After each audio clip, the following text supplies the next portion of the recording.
Oh, thank you. It is a joy to be here. It really is. I like to start with a few things. One, yes, that is my real name. That tends to be a question everywhere I go. It was given to me at birth, so that let's check that box. And I did have a wonderful time. Thank you, Harriet. I admire you as much, and had a wonderful time with your board Friday night and Saturday. I can tell you have a very powerful and committed group of people that love this community and are serving you, and highly committed to creating something that can serve you in your spiritual awakening. So it was really, I feel very blessed to have been here with them. And I think you'll be seeing the effects of our work over the upcoming months and years. I think we set some good things in motion. So I'm excited about that. My book, Thou Shalt Not Suffer, I wanted to name it Thou Shalt Not Suffer, the New Commandment. And my publisher said, who are you to write the new commandment? To which I said, the Lord. Seems obvious to me. But he won, and I'm glad he did. 7 Steps to a Life of Joy. In my experience and what I've seen and from my teaching, I speak about it this way. We were born in what I call the old era, most of us. There's a few in the back that were born in what I call the new era. But most of us were born in the old era. And the rules were very different than what is being asked of from the new era. The rules in the old era were, don't shine your light too brightly so that you don't bother other people or make other people feel bad about themselves. That was a rule in the old era. The old era said, why don't you just keep your needs to yourself? In fact, it's best if you don't have any. Why don't you be fiercely independent? Of course, help others with their needs, but don't draw any attention to yourself. And if you have to, for God's sake, apologize for it. Make sure that you feel bad about needing help. My grandmother was famous for that. She'd need some help, and I'm just so sorry. I'm so sorry you have to take your time to help me. She would just apologize the whole time that you're there, feeling bad about herself, as if that was the portal, that was the only portal through which she could receive, was if she felt bad about herself. The old era said, don't be you. Conform. Conform to what you're expected to be. Conform to who we tell you God says you should be. Basically, create a perfect persona and then let your suffering inside of that be your own. That was kind of a lot. I mean, some variations on those themes, but is it fair to say that I'm not the only one that was taught some of those ideas? Well, in our lifetime, and especially with people like you that are in a high vibration spiritual center, you are part of downloading the new era. The new era says your needs are important. And in fact, sharing your needs allows someone else to express their gifts. So if you don't, you're being selfish. The new era says, shine your light. Boldly shine your light. Unapologetically shine your light. The new era says, give up guilt and shame. The new era says, be vulnerable. Know that your source of strength and protection lives inside of you. It's not of this world. Stop playing small because you think you have to protect yourself from something in the world. It's the opposite. Establish the security and the strength and the protection within your own being. And from there, who can you be? So I consider us to be the bridge people. The people born in the new era will have much less baggage. But for those of us who built the bridge, I think it's fair to say sometimes we find ourselves still standing on it, in the middle of it. Sometimes those old era, ideas, they're kind of seductive. They pull us back. Some of you can even spoon with them at night. Like old lovers or friends. They have an attractive, energetic pull, well, unattractive, energetic pull, right? Sometimes we get pulled back. And yet, we're also pulled in this direction. So sometimes we're in the middle being pulled in both directions. But what I've come to know, and from where my book comes from, is the idea that we've got to lay down the baggage of this old era so that we can walk lightly into the new promised land, if you will. You can't bring your suffering with you and be anchored in the new light that's here. So that takes some work. That takes some conscious work. That's what spiritual practice is about. That's what spiritual community is for. This is what the classes that you have here are for. They're to help you let the layers disappear, dissolve, let the scales upon the eyes be scraped off, let the heart be restored and opened so that you can really stand in this new era. And so the 7 steps are in my book, which I'm selling back there, by the way. But the step I want to focus on today, and which will be the workshop later, is the step on forgiveness. It's the second step on the path that came to and through me. And as was read, a very important step to become free from suffering. But what I've come to realize in teaching on the spiritual practice for a good number of years now, and more workshops than I can count, is that forgiveness is so misunderstood. We do not know what it really is or how it works.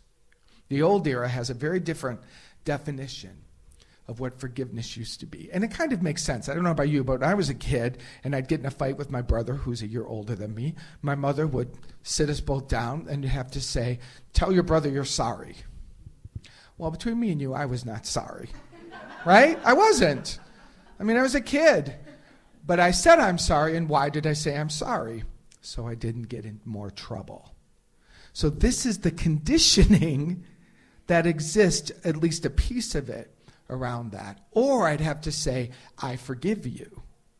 And it was a good practice, I understand it, but to a child who doesn't feel that or understand what that's about, it becomes very confused. And you know, we all want freedom, but we simultaneously at times want to hold on to the resentment. We want freedom, but we also want to make sure that person gets their due. And if I let go of it, who's going to keep guard to make sure they do? Right? So the mind, the fear that holds us, the pain that happened, and some of it is deep pain, no doubt about it. But those things sometimes can get a hold of us, and the idea of being free sounds good, but we feel like it's at some expense. So one of the things that is not true about forgiveness is that you are the one that has to do it. We've attached our I inappropriately to something that you're not capable of doing. You may as well say, I'm responsible for making sure the sun rises in the morning. I'm responsible to make sure all of these planets stay balanced in the atmosphere and in space. You know that that's crazy. You know you're not responsible for making sure gravity wakes up before everyone. And yet, when it comes to forgiveness, we have this idea, I'm supposed to forgive. And we use it even as a weapon against ourselves sometimes. You know, I should be over that. I hear it all the time. I thought I'd forgiven that already. Well, you did. You got a little bit done. You also went to the gym last month. Helped a little bit. Right? But if you want change at the gym, you kind of got to commit. And you got to go 3 to 4 times a week, and you got to be in alignment with who you're becoming. Forgiveness works the same way. You did go to the gym last month. You did do a little bit of forgiveness work last month. It's not that you didn't do it. It's that there's more to be done. But it's not shaming ourselves or feeling bad or guilty or doing it to someone else. You know, it may have been said to you, aren't you over that yet? I want to give you the perfect response to that question. Are you ready? No. Try it. Say, no. Oh, you're not good at that. You need some work. I remember I was on the phone in a situation with a friend. And she said, Mark, you're bigger than this. And I was like, no, I'm not. I'm just not. Right now, I'm not. There's a bigger part of me, but right now, where I am, I need to accept myself and embrace myself. I'm not. I'm not bigger than this. And I'm not the one that can figure out how to get myself out of the hole. It's not of my strength upon which this will happen. So why am I even thinking that that's what I must do? You know, I think what I've seen over the years in my own life and in many people's lives is we have some things mixed up. We find ourselves thinking we have to do the heavy lifting when it's really the Holy Spirit's job, God's job, whatever. There's something that knows the path, that knows the way out, that can do the heavy lifting work. Yours is simpler than you're making it. You know, we take the reins at the times when they're not ours to take. And when it comes to forgiveness, I think we often do this. I want to share with you one of the reasons why you don't forgive, or why it's challenging not to forgive. Because you are really, really addicted and attached to, if I may do your inventory, you're really addicted and attached to the need to be, to be right. Oh, that's a tough one. Because I know you're right. I agree with you. You're right. You're right, because I know I'm right. I'm absolutely right. And you're absolutely right. And you can scream it to the mountaintops, you're right. And if you want to be right, here's the deal. Listen closely. Make sure you really want it, because it's all you get. You don't get anything else with being right. You don't get freedom. You don't get expansion. You don't get friends. You get nothing except being right. It's a high price, so make sure you want to pay it. Make sure you want to pay it. I watched one of my greatest teachers. My parents divorced. I was about 20. I was in college. And very, very hard on my mom. My dad left my mom for another woman, and just devastating to her.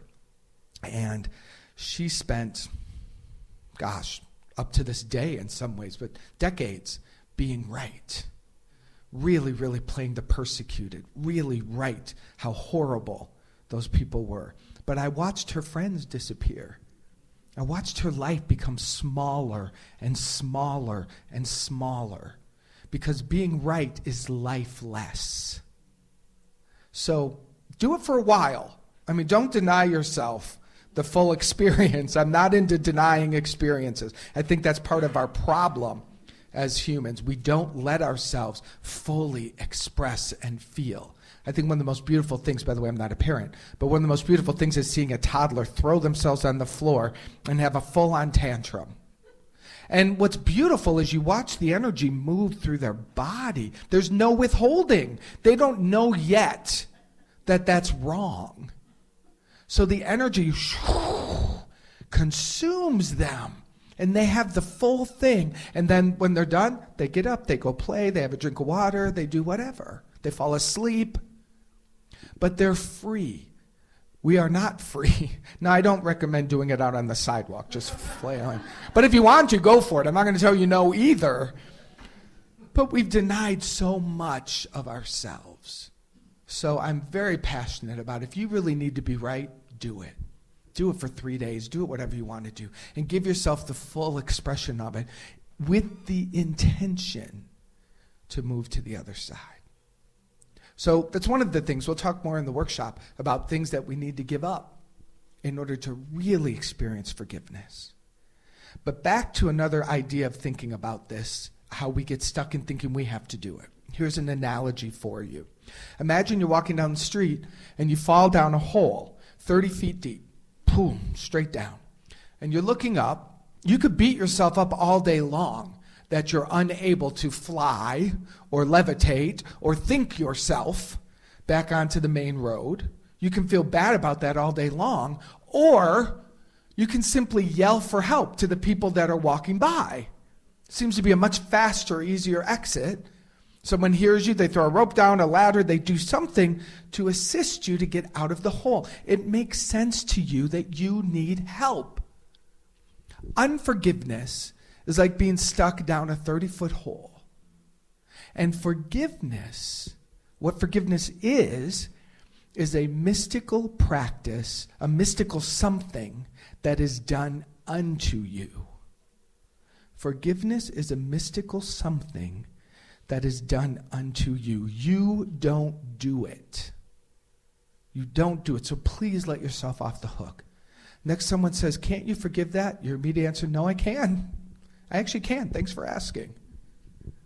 But something can. The higher self, the whole part, the Christ consciousness in you, that part knows no hurt, harm, or injury. That part is the constant high vibration. That part can't hold anything against you or another. So that's the part from which the forgiveness comes.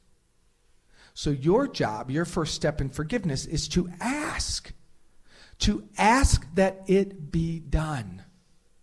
This is your part.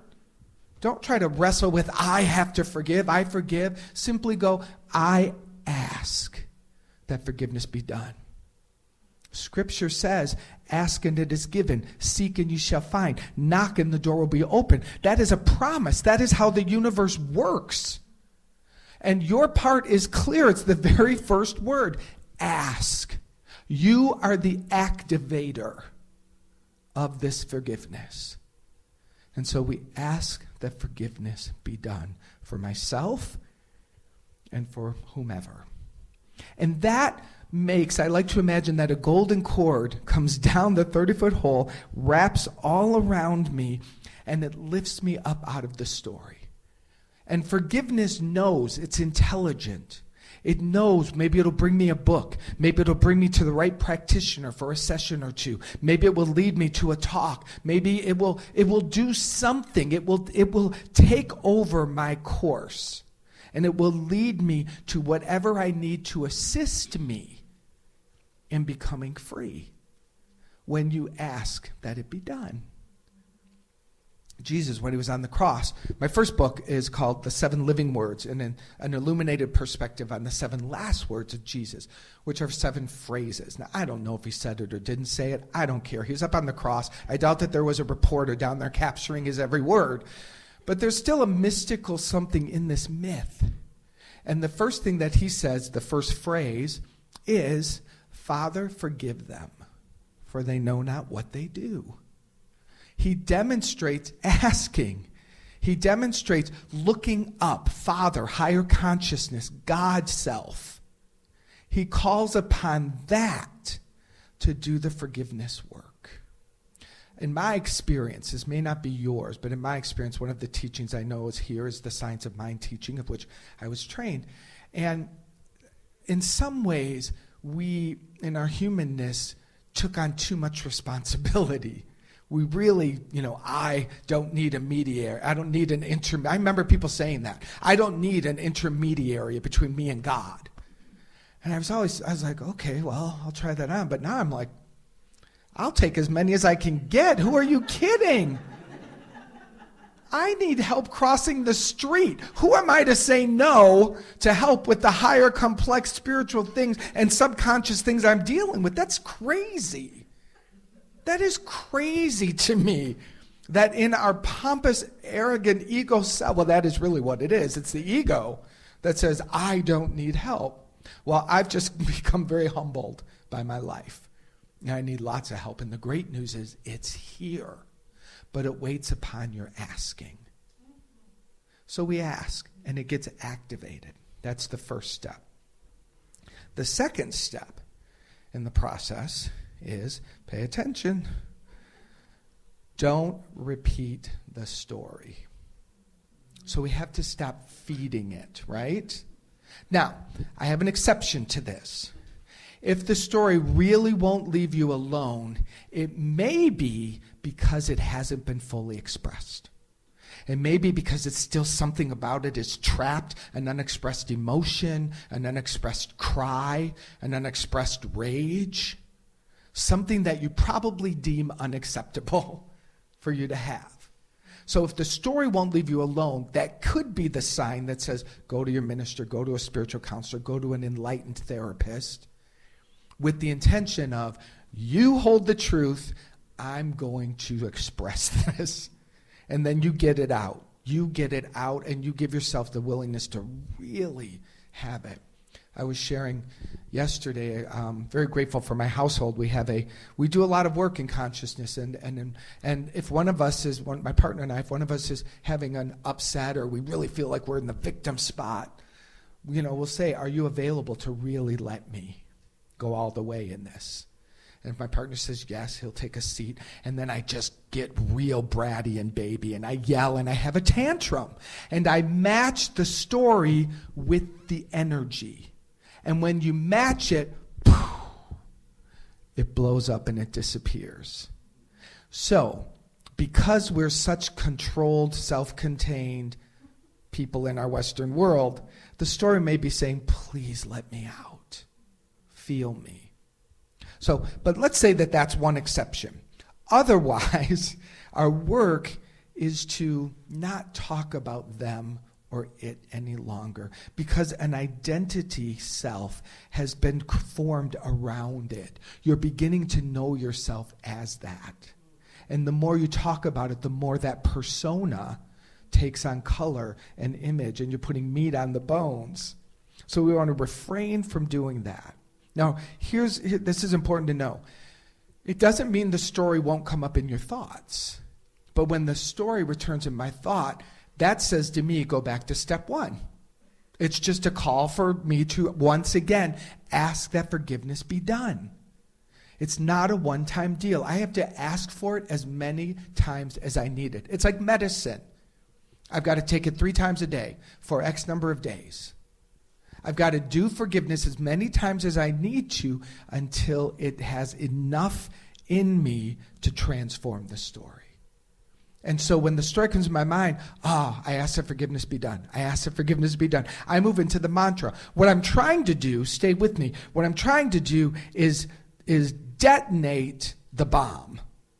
Because the bomb is the emotional fallout that I'm actually kind of attached to from the story. And that's what happens. If I entertain the story enough, you know how you've been walking for 10 minutes, you're like, oh my God, how long have I been even thinking that? You find yourself going down the rabbit hole, and then the energy goes off and you feel like crap. You feel upset. You feel frustrated. You feel mad. Those emotional, we can get addicted to those.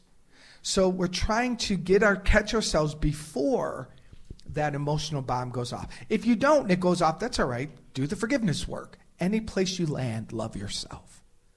But as you'll get better at catching the story.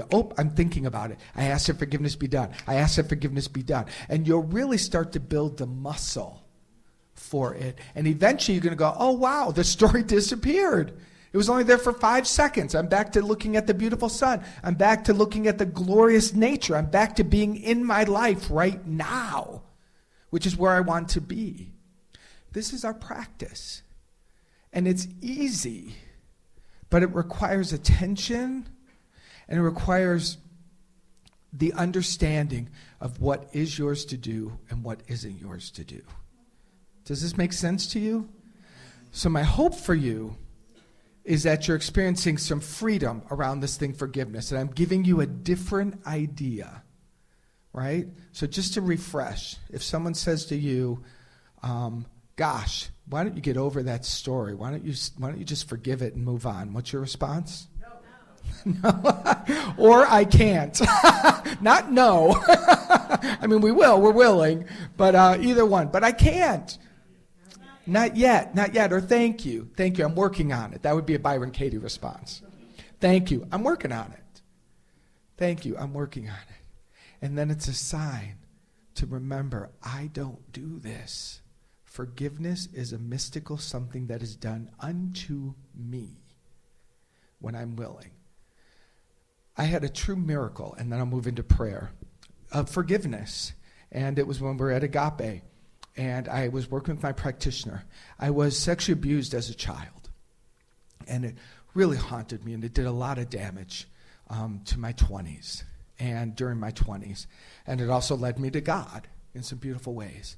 But in my early 30s, I was haunted by it. It would still pop up in my body. It would pop up in just different ways. I knew that I could have total freedom. And I was sitting with this practitioner, and she said to me, "Are you willing to let forgiveness set you free?" Those were her words. And I said, yes. I mean, it was one of those, yes, I'll do anything. I'll drink the Kool-Aid. I'll do whatever I have to do. I really, really, really want freedom. And she spoke a prayer for me that forgiveness be done. That was a Thursday. Friday, I got on a plane, and I flew to Chicago. I was a director and choreographer at this time in my life, and there was a company that was kind of wining and dining me to direct their show. So they flew me in for the weekend to do a stage reading of it and meet the producers and just see if it was a match for us to do this. And they sent me the script 2 weeks earlier. I didn't read it because that's typically what I did back then. And so I just showed up. I thought I'll get the story when they do the table read. And they're reading it. Well, this story is about sexual abuse and suicide. Had I read the script, would have been very helpful. So I'm sitting like barely breathing. And it's like, oh God, are you kidding me? Are you kidding me? So I just make it through that weekend with just triggers going off inside me and just really mad at God, mad at the world, all this stuff that obviously didn't work. I got on the plane to fly back to Los Angeles. And I remember I sat against the window, I put on my sunglasses, turned out, and the tears started coming down my face. I closed my eyes, and the story came up again, the imagery, the toxic, violent imagery in my head. And suddenly I felt like God took me and pulled me out of the story and said, see this how I see this. And suddenly I was looking at it from a distance, not in it, but outside of it. And all it was light on light on light. It was just light dancing with light. And that's all that was there. I mean, I know that to be true for all of life. In back of every suffering, if you were to see the God behind it, it's just light on light on light. And the overlay is mine. But the miracle was I was taken out of it. I was shown what's true. And then that story was like put into a ball, and it was just catapulted out into the universe, just thrown out. And I was told, you'll never suffer from this story again. It's over. And the only time you'll remember to talk about it is in teaching moments. It's literally the only time it even comes to mind. It has no effect on me. It doesn't live in my cells. It doesn't live in my blood. It doesn't live in my memory. It doesn't haunt me. And even if it does come to mind, it's like a story, something I saw on a movie screen. It doesn't live in me. That is the miracle of forgiveness. It will not live in you. The story that had you will not even, it's fascinating. You'll be like, did it happen? Now from your spirit, you'll actually be able to say, no, it never happened, but that's a whole other story. I don't want to go down that rabbit hole. But you'll have the experience of freedom. That's one of my stories. Great and small, forgiveness doesn't measure. If you ask it be done, it will be. Cool? Take a breath. Whew. Take a big breath. Let's move into prayer. I invite your practitioners to stand, if you would please. Any practitioners here today? Spiritual leaders, thank you. Spiritual leaders to stand. These people have done a lot of work. They put a lot of time and care into their own evolution so that they could support you. So I stand on their shoulders. The rest of you, I invite you to turn within. I invite you to open your hands if that's comfortable to receive. Lift your chin up a bit so your heart is open. Just repeat after me if this feels comfortable. I ask that forgiveness set me free. Breathe in. Breathe out. I ask that forgiveness set me free. Breathe in. Breathe out. And in this moment, I do know that God is. I do know that there is a light and a presence and a power that is whole, perfect, and complete. It has no past. It has no future. It lives here now as the ever-present, glorious God. Love, divine intelligence, life, higher self, whatever word you call it, the name can't contain it. The name itself is a pointer to a magnificent presence. And I'm one with this power. It is who I am. I am formed and fashioned out of the nature and the love and the glory of God. And as this is true for me, we know that this is true for all of us. We come together in the knowing of our divinity.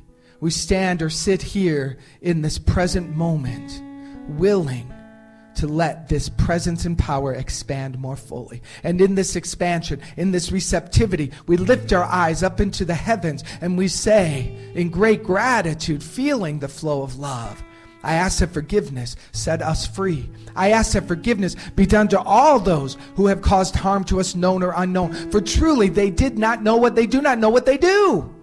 They do not understand the impact upon themselves, nor do we. So thank you, grace, for filling the container of forgiveness. Thank you, compassion, for being in the center of forgiveness. Thank you for the intelligence that leads us down the path to greater and greater and greater freedom. We have asked, sweet Spirit, that forgiveness be done unto us, within us, for ourselves, and for all others. We ask that forgiveness set us free now and forevermore, and give us the willingness to do it and do it over and over and over again, not but the I of myself, but to ask and let be activated the capital I of the I am presence that knows and is never, never seduced. We welcome its flow. Take a breath.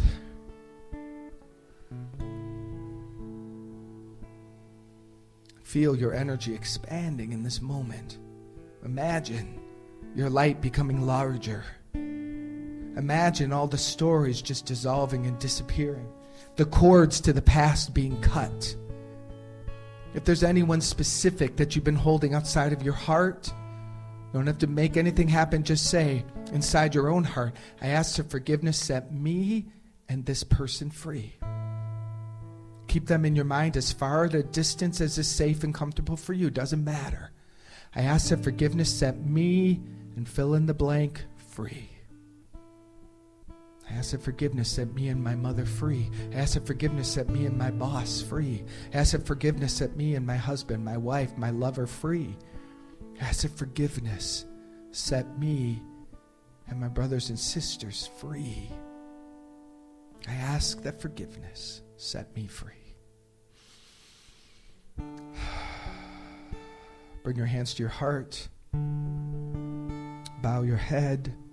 Say yes. Say yes. Say yes. In great gratitude for the fulfillment of this prayer, I release it now into the activity of the law, knowing that it is done. This universe only says yes. So this is done. And together we say, and so it is. Amen. Amen.